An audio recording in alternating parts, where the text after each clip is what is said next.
கன்னி ராசி அன்பர்கள் பொதுவாக கன்னி ராசி ஜென்ஸை பற்றி சொல்லணும் அப்படின்னா காலபுருஷனுக்கு 6வது வீடு. பொதுவாக வந்து பார்த்திங்கன்னா இந்த எதிரிகள், எதிர்ப்புகள், மார்ஷல் ஆர்ட்ஸ், ஆரோக்கியம் இது எல்லாத்துக்கும் ரிலேட்டடான ஒரு ராசியாக தான் நம்ம கன்னியை பார்க்குறோம் இல்லைங்களா?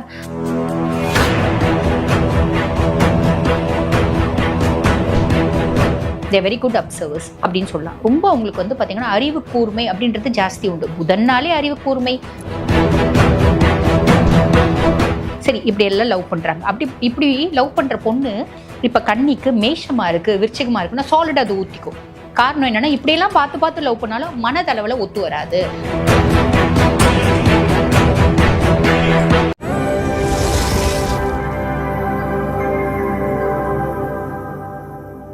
கன்னி ராசி அன்பர்கள் பொதுவாக கன்னி ராசி ஜென்ஸை பற்றி சொல்லணும் அப்படின்னா காலபுருஷனுக்கு 6வது வீடு.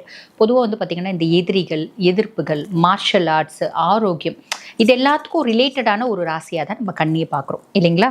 அப்படிப்பட்ட கன்னி ராசி அன்பர்கள் ஜென்ஸ் எப்படி இருப்பாங்க அப்படின்னா நல்ல வசீகரமாக இருப்பாங்க, அட்ராக்டிவாக இருப்பாங்க. பொதுவாக கன்னிராசி ஜென் வந்து பாருங்கள் ரொம்ப சாஃப்டாக இருப்பாங்க, ரொம்ப வந்து ஹார்ஷாக அப்படியே பயங்கரமாக ரொம்ப டிக்டட்டோரியலாக அப்படிலாம் இருக்க மாட்டாங்க, ப்ளசண்ட்டாக இருப்பாங்க. பார்த்தா திரும்பி பார்க்கணும் அப்படின்னு தோணும். பொதுவாகவே புதன் அப்படின்னாலே வந்து பார்த்திங்கன்னா ஒரு அட்ராக்டிவ்னஸ் அப்படின்றது இயற்கையாகவே இருக்கும், ஒரு சாஃப்ட்னஸ் அப்படின்றது இருக்கும், ஒரு ஜென்டில்னஸ் அப்படின்றது இருக்கும், ஒரு ப்ளசன்ட்னஸ் அப்படின்றது இருக்கும். இதெல்லாம் வந்து பாருங்கள் கன்னிராசி ஜென்களுக்கு இயற்கையாகவே இருக்கும். அப்படின்னா காரணம் என்ன அப்படின்னா புதன் உச்சமடையக்கூடிய ராசி. அதுவும் சுய ஜாதகத்தில் புதன் உச்சமாக இருந்தாலும் இன்னும் சூப்பர் டூப்பராக இருக்கும்னு சொல்லலாம். ஆக இந்த மாதிரி விஷயங்கள்லாம் இருக்கும். சரி, எப்படிப்பட்ட கன்னிராசி அன்பர்கள் ஒரு ஃபேமிலியில் பிறக்கிறாங்க. குழந்தை பருவம் எப்படி இருக்குது அப்படின்னா எல்லா குழந்தைங்கள மாதிரியும் இவங்களும் வந்து பாருங்கள் தாத்தா கூட பாட்டி கூட. இப்போ எங்கெங்க தாத்தா பாட்டி போகிறது, நாங்கள் பார்த்ததுல எங்கள் அப்பா அம்மா மட்டும்தான் அப்படின்ற மாதிரி தான் இருக்குது. பட் பியாண்ட் தட் அப்பா கூட அம்மா கூட அப்படி நல்ல பாசமாக தான் வளருவாங்க. ஒரு ஸ்கூல் சேர்த்துறாங்க, ஸ்கூல் படிக்கிறாங்க அப்படின்போது இந்த குழந்தையிலே வந்து பாருங்கள் ஒரு பெரிய ஃபேமிலியில் ஒரு கன்னிராசி இருக்குன்னு வச்சுக்கோங்களேன். தாத்தா இருக்காங்க, பாட்டி இருக்காங்க அப்படின்னா தாத்தா ஏதாவது ஒரு வெத்தலை பாக்கு போடுறாங்கன்னு போடுறாங்க. வெத்தலை வந்து சாப்பிட்ட பின்னாடி தாம்பூலம் தரித்தல் அப்படின்னு சொல்லுவாங்க பார்த்தீங்களா? வெத்தலை பாக்கு போடுறாங்க அப்படின்னா தாத்தா ஏன் தாத்தா இந்த வெத்தலை போடுற? இல்லை கண்ணு சாப்பிட்டா ஜீரணம். ஜீரணம்னா என்ன? இது என்ன தாத்தா? இதில் ஏன் தாத்தா இதுக்கு பேர் சுண்ணாம்பு கண்ணு. சுண்ணாம்பு எதுக்கு போடுற? பாக்கு எதுக்கு தாத்தா போடுற? பாக்குனால என்ன தாத்தா இது அப்படின்றது அந்த அறிவு சார்ந்த கேள்விகள் நிறைய நொயின்னு கேட்டுகிட்டே இருக்கும் குழந்தை. அதாவது எதுவாக இருந்தாலும் ஏன், எதுக்கு, என்ன, எதனால் இது செய்கிறாங்க அப்படின்றத தெரிஞ்சுக்கணும் அப்படின்ற ஆர்வம் வந்து பார்த்திங்கன்னா இந்த கன்னிராசி குழந்தைகளுக்கு இயற்கையாகவே உண்டு. அதே மாதிரி பார்த்திங்கன்னா நல்லா பேசும்.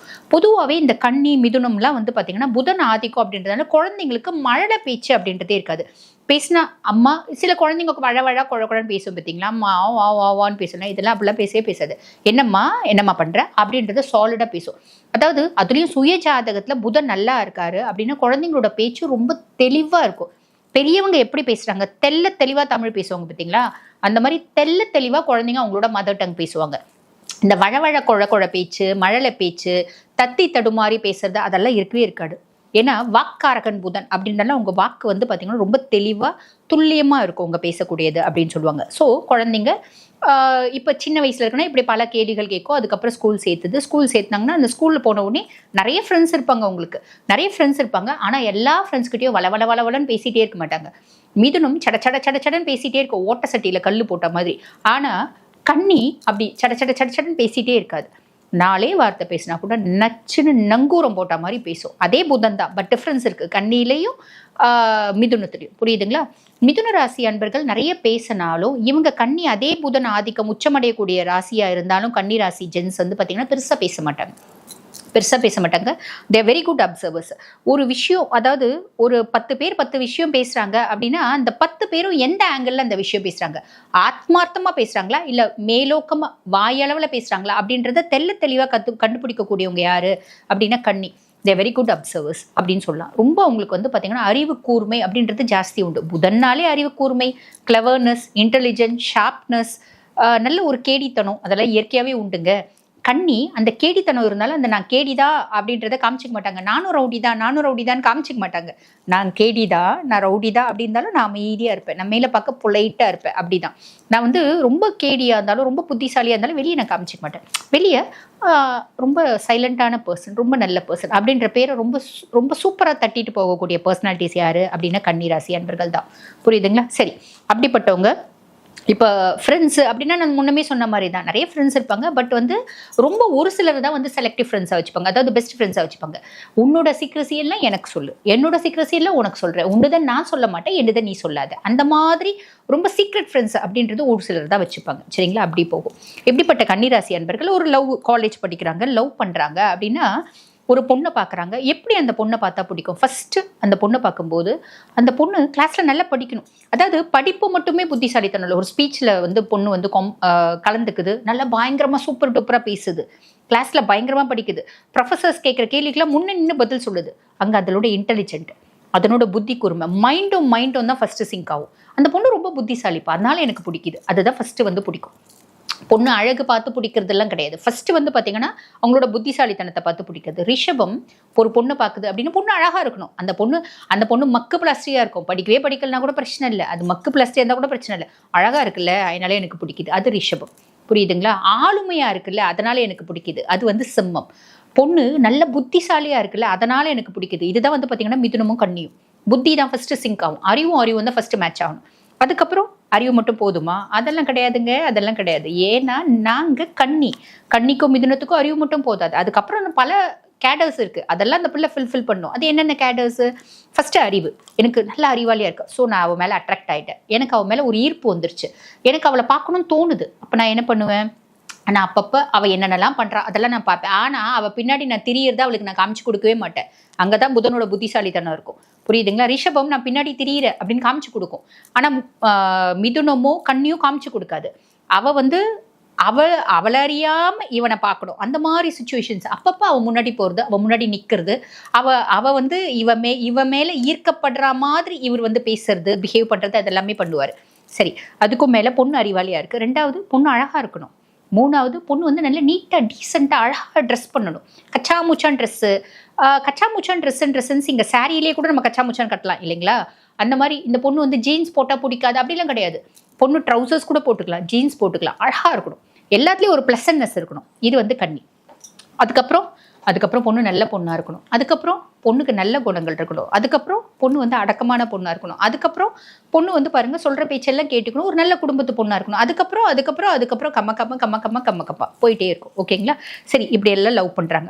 இப்படி லவ் பண்ணுற பொண்ணு இப்போ கன்னிக்கு மேஷமாக இருக்குது, விருச்சிகமாக இருக்குன்னா சாலிடாக அது ஊற்றிக்கும். காரணம் என்னன்னா இப்படியெல்லாம் பார்த்து லவ் பண்ணாலும் மனதளவில் ஒத்து வராது. லவ் பண்ண ஆரம்பிச்ச பின்னாடி நீ என்ன சொல்றது, நான் என்ன கேட்கறது, நான் என்ன சொல்றது, நீ என்ன கேட்கறது அப்படின்னு சொல்லிட்டு குடுமியடி சண்டை வந்துடும். பெரும்பாலும் மேஷம் விருச்சிகமும் ஒத்து வர்றது இல்லை. மீதி ராசிகள் ஓகே, இதுவும் மேஷம் விருச்சிகமா இருந்தால் கூட சுய ஜாதகம் கம்பேட்டபிலிட்டின்னு ஒன்று இருக்குங்க. பட் மெஜாரிட்டி வின்ஸ் இல்லைங்களா? ஸோ நான் அது சொல்கிறேன். அப்போ என்ன ஆகும்? ஊற்றிக்கின பின்னாடி என்ன பண்ணுவேன்? நான் என்ன பண்ணுவேன்? அந்த பொண்ணு நினச்சி அழுது புலம்பி ட்ரிங்க்ஸ் நல்லா குடிச்சு ஆல்கோல் நல்லா எடுத்து அதான் இந்த என்ன சொல்கிறது போதை வஸ்துக்கு அடிமையாகி நான் தாடி வச்சு இந்த தேவதாஸ் மாதிரி அலைவேனா? அதெல்லாம் கிடையாதுங்க, அதெல்லாம் கிடையாது. நான் கொஞ்சம் டைம் எடுத்துப்பேன் அவளை மறக்கிறதுக்கு. அதுக்கு மேலே அவள் இதெல்லாம் செஞ்சா அவளை வந்து நம்ம மறந்துடணும் அப்படின்றது என் புத்தி என்ன சொல்லுதோ நான் தெளிவாக கேட்பேன். என் மனசு சொல்கிறத நான் கேட்க மாட்டேன். நான் என்ன பண்ணுவேன்? அதுலேருந்து மீண்டு வந்து எனக்கு இன்னொரு பொண்ணு பிடிக்குதா லவ் பண்ணுவேன். பெரும்பாலும் வந்து பாருங்கள் லவ் பண்ணுறவங்கள கல்யாணம் பண்ணிக்கிறாங்க. ஒரு சிலர் இந்த மாதிரி மீண்டு வந்து திருப்பி இன்னொரு லவ் பண்ணி கல்யாணம் பண்ணிக்கிறாங்க. ஒரு சிலர் மீண்டு வந்து அம்மா சொல்கிற பிள்ளையே கல்யாணம் பண்ணிக்கிறாங்க. கல்யாணம் பண்ணிட்ட பின்னாடி அவங்க லைஃப் எப்படி இருக்குது அப்படின்னு மேக்ஸிமம் வந்து அந்த லைஃப்பை தக்க வைப்பாங்க. பிரேக்கப் பண்ண விட மாட்டாங்க கண்டி. ஏன்னா எனக்கு வந்து பாருங்க ஒரு பொண்ணை லவ் பண்ணேன், நான் கல்யாணம் பண்ணிட்டேன். அந்த பொண்ணு என்னோட ரெஸ்பான்சிபிலிட்டி அப்படின்னு நினைக்கக்கூடிய பர்சனாலிட்டிஸ் வந்து அந்த பொண்ணு தான் எனக்கு எல்லாமே அப்படின்னு நினைக்கக்கூடியது ரிஷபம். ஓகேங்களா? அந்த பொண்ணு என்னோட ரெஸ்பான்சிபிலிட்டி, அந்த பொண்ணுக்கு நான் செய்யணும் அப்படின்னு நினைக்கக்கூடியது கன்னி. புரியுதுங்களா? அப்போ வந்து என்ன பண்ணுவாங்களா, அவங்களோட ரெஸ்பான்சிபிலிட்டிஸை ரொம்ப ரொம்ப கரெக்டாக ரொம்ப பக்காவாக ஃபுல்ஃபில் பண்ணுவாங்க. ஒய்ஃபை நல்லா பார்த்துக்குவாங்க. ஒய்ஃப்க்கு எல்லாம் என்னென்ன வேணுமோ எல்லாமே வாங்கி கொடுப்பாங்க. ஆனால் அப்பப்போ ஒய்ஃப் வந்து சாரி தான் கட்டிட்டு இருக்கானா, ஏம்மா இப்போ இந்த மாடர்ன் ட்ரெஸ்லாம் போடுறது நல்லா இருக்கேம்மா, இந்த மாடர்ன் ட்ரெஸ் நீ போடு, எனக்கு உங்ககிட்ட நீ மாடர்னாக இருக்கணும்னு ஆசைப்படுறேன், நான் சொல்லி என் ஒய்ஃபை மாடர்னாக மாற்றுவேன். இப்படி நிறைய விஷயங்கள் செய்வாங்க. பெரும்பாலும் வந்து பாருங்கள் நிறைய கன்னிராசி அன்பர்களுக்கு நான் பார்த்த வரைக்கும் அவங்களுக்கு ஆஃப்டர் மேரேஜ் அவங்களோட ஒய்ஃபினோட கேரக்டர்ஸ் நிறைய மாறுது. அவங்க ரொம்ப உருகி லவ் பண்ணி கல்யாணம் பண்ணிக்கினாங்க அப்படின்னாலும் அவங்களுக்கு வந்து பாருங்க ரொம்ப சின்சியரா உருகினா ரிஷபு மாதிரி கிடையாது, ரொம்ப சின்சியரா லவ் பண்ணி கல்யாணம் பண்ணிக்கினாங்க அப்படின்னாலும் ஆஃப்டர் மேரேஜ் வந்து பார்த்தீங்கன்னா நிறைய கன்னிராசி என்பவர்களுக்கு பெரும்பாலும் காம்ப்ரமைசிங் லைஃபாக தான் இருக்குது நான் பார்த்த வரைக்கும். அந்த காம்ப்ரமைசிங் லைஃப்பையும் அவங்க வந்து பாருங்கள் 7 அந்த லைஃப் வாழறாங்க அப்படின்னு தான் அர்த்தம். 7 லைஃப் வாழறாங்க. ஹாப்பியான லைஃப் தான் வாழ்றாங்க. ஒரு சிலர் வந்து பாருங்கள் வீட்டில் பெருசாக எனக்கு வந்து சாட்டிஸ்ஃபேக்ஷன் இல்லை, ஸோ வெளியே எனக்கு ஒரு கேர்ள் ஃப்ரெண்ட் இருக்குது, ஒரு லவ் இருக்குது அப்படின்னு வாழறவங்களும் நாங்கள் பார்க்க தான் செய்கிறோம். அப்போ அவங்ககிட்டயும் வந்து பாருங்கள் இவங்க என்ன எக்ஸ்பெக்ட் பண்ணுறாங்களோ அவங்க ஃபுல்ஃபில் பண்ணுறாங்க. அதே மாதிரி அவங்களோட எக்ஸ்பெக்டேஷனை இவங்க முழுக்க முழுக்க ஃபுல்ஃபில் பண்ணுவாங்க. எல்லாத்துலேயும் ஒரு ஜெனியூனிட்டி அப்படின்றது இருக்கும் கன்னிக்கு. அது வந்து லவ்வர் தானே, அது வந்து எக்ஸ்ட்ரா மேரிட்டல் அஃபேர் தானே அப்படின்ற ஒரு கேவலமாலாம் நினைக்க மாட்டாங்க. ஒய்ஃபை வந்து எப்படி பார்த்துக்கிறாங்களோ அதே மாதிரி பார்த்துட்டு இருக்க நிறைய கன்னிராசி அன்பர்களை நான் பார்த்துருக்கேன். சரி, ஓகே, இப்படிப்பட்ட பர்சனாலிட்டிஸ் ஒர்க் எப்படி இருக்கும் அப்படின்னா, ஒர்க் வந்து பாருங்கள் மல்டிபிள் தாட்ஸ் இருக்கும். மல்டிபிள் தாட்ஸு எக்ஸலண்ட்டாக அவங்க வேலையை செய்வாங்க. அதாவது எந்த ஒரு வேலையும் வந்து பிளான் பண்ணாமல் செய்யக்கூடாது அப்படின்னு சொல்லுவாங்க பார்த்தீங்களா, அந்த மாதிரி எந்த ஒரு வேலையும் பிளான் பண்ணாமல் செய்ய மாட்டாங்க. கரெக்டாக பிளான் பண்ணுவாங்க. பல plan A, plan B, plan C, plan D. இந்த 4 பிளான் ஏ ஃபெயிலியர்னா பிளான் பி, பிளான் பி ஃபெயிலியர்னா பிளான் சி, பிளான் சியும் ஃபெயிலியர்னா பிளான் டி. ஆக மொத்தம் அந்த வேலையை கரெக்டாக பிளான் பண்ணி ப்ராப்பகேட் பண்ணி பக்காவாக செஞ்சு முடிப்பாங்க அப்படின்னு சொல்லலாம். நல்ல ஒர்க்கஹாலிக் அப்படின்னு தான் சொல்லணும். ஹைலைட்டிங்கான ஒரு குவாலிட்டி என்ன அப்படின்னா, நாளைக்கு என்ன பிரச்சனை வரும், அந்த பிரச்சனை வருதுன்னா அதை எப்படி சார்ட் அவுட் பண்ணும், அதை இன்னைக்கே ப்ரீ பிளான்டாக செஞ்சு அந்த பிரச்சனை வர விடாமல் தடுக்கக்கூடிய அளவு கெப்பாசிட்டி வந்து பார்த்தீங்கன்னா கன்னிக்கு வந்துச்சுனாலும் அந்த பிரச்சனை ரொம்ப சூப்பர் டூப்பராக டீல் பண்ணுவாங்க அப்படின்னு சொல்லணும். ஹெல்த் ஓரியன்ட் காம்ப்ளிகேஷன்ஸ் ஏதாவது வருமா அப்படின்னா இருக்குது. அதாவது வந்து பாருங்கள், உங்களுக்கு ஸ்பைனல் கார்ட் ப்ராப்ளம்மு, இடுப்பு சம்மந்தப்பட்ட ப்ராப்ளம், அந்த ஹிப் போனில் ப்ராப்ளம், யூரினரி ட்ராக் இன்ஃபெக்ஷன், நரம்பு சம்மந்தப்பட்ட ப்ராப்ளம் நிறைய பேருக்கு வரதுக்கு வாய்ப்பு உண்டு. இவங்களுக்கு ஃபேவரபுளான திசை என்ன அப்படின்னா சவுத் ஈஸ்ட்டு, இதெல்லாம் வந்து பார்த்திங்கன்னா இவங்களுக்கு ரொம்ப ஃபேவரபுளான திசை அப்படின்னு சொல்லலாம். கலர்ஸ் வந்து பாருங்கள், green, light green, pista green, blue, ocean blue, sky blue, இதெல்லாம் வந்து கிரே, இதெல்லாம் இவங்களுக்கு ரொம்ப வந்து ஒரு ஃபேவரபுளான ஒரு கலர்ஸ் அப்படின்னு சொல்லலாம். இப்போ கன்னியை பற்றின எப்படி, அதாவது கன்னியை பற்றி ஆன் தி ஹோல் என்ன சொல்லணும் அப்படின்னா, சூப்பர் டூப்பர் இன்டெலிஜென்ஸ். கரெக்டாக வந்து பார்த்திங்கன்னா எந்த ஒரு விஷயத்தையும் அப்சர்வ் பண்ணி கரெக்டாக வந்து காயின் அடிக்கக்கூடியவங்க அப்படின்னு சொல்லலாம். வித்தக்காரங்க அப்படின்னு சொல்லலாம். வாழ்த்துக்கள்.